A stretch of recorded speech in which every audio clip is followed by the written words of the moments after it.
What does Mickey do when he discovers his girlfriend has disappeared? Naturally, he looks everywhere for her, asking each of his pals if they have seen her. Then he gets a lead from one of his oldest friends, Goofy. Goofy says he saw her running off with a handsome stranger. Mickey, heartbroken, runs off into the forest, determined to get his true love back. After a while, he comes across a clearing where he hears Minnie's voice. Peeking through the trees, he sees her with Clarabelle Cow, Donald Duck, Daisy Duck, Chip, Dale, and Pluto. They are all sitting in a circle, laughing and talking. Mickey cannot believe his ears. His girlfriend is having a great time without him, and with all of these goofy-looking friends, he doesn't know what to do. He considers confronting her, but decides against it. Instead, he hides behind the tree and eavesdrops on the group.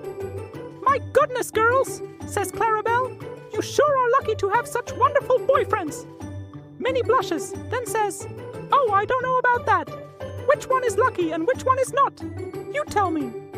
Daisy boasts, "Well, of course, Donald is the luckiest.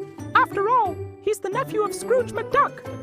Minnie giggles and replies, "Oh, I'm sure Mickey is very lucky too. If anyone knows how to make someone feel special, it's him." Clarabelle nods in agreement and asks, "And what about you, Donald? What makes you so lucky?" Donald puffs up his chest and says, "Well, for starters, I'm a terrific swimmer, and I'm also the best sailor in Duckburg. I could take my girl anywhere she wants to go, sailing on the high seas or exploring far-off tropical islands."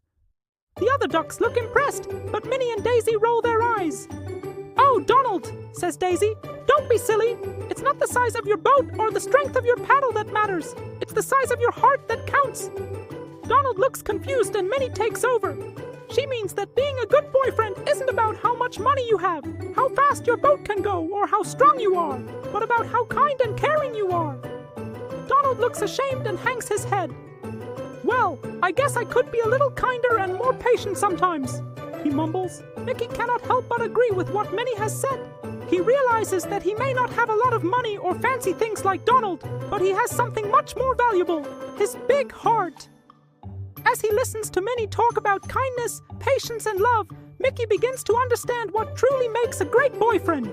He realizes that it's not about impressing her with expensive gifts or grand gestures, but about being there for her, being honest, trustworthy, and treating her with respect and care. He knows that he has these qualities, and it gives him confidence that she will come to see how lucky she is to have him as her boyfriend. As the evening wears on, Mickey continues to listen to the conversation, learning more about what Minnie and her friends value in their relationships.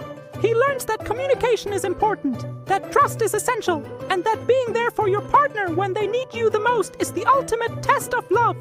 He realizes that he has been neglecting these important aspects of their relationship, and he knows that he needs to change if he wants to win Minnie back. Suddenly, Mickey hears a loud crash in the bushes, and the animals run away in different directions. Mickey, curious, sneaks closer to the sound and finds a small clearing. In the middle of the clearing is a large cage with a sign hanging from it that reads, "Beware, enter at your own risk." Mickey, feeling brave, decides to investigate further. He slowly opens the cage door and steps inside. As Mickey enters the cage, he is suddenly surrounded by a group of angry animals.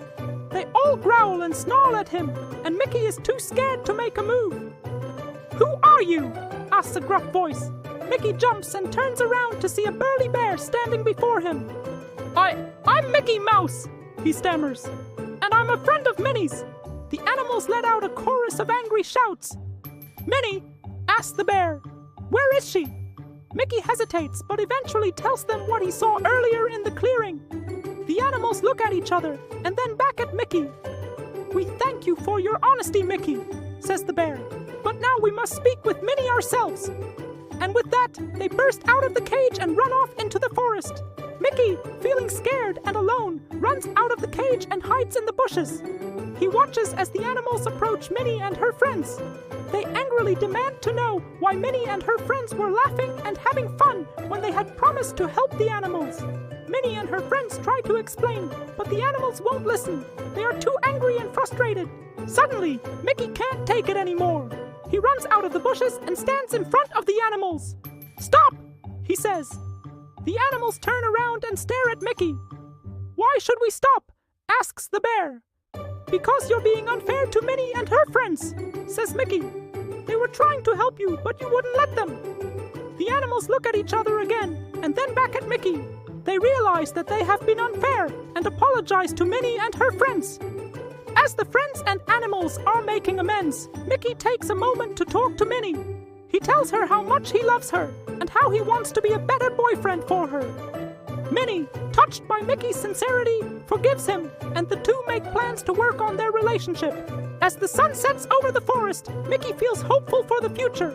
He knows that he has a lot to learn, but he is committed to becoming the best boyfriend he can be. With Minnie by his side, he's ready to face any challenge and create new memories together. So what did you think of this story? Did you enjoy it? Let me know in the comments below. Also, please subscribe if you want to see more stories like this one. I really appreciate it. Thank you for watching and have a great day.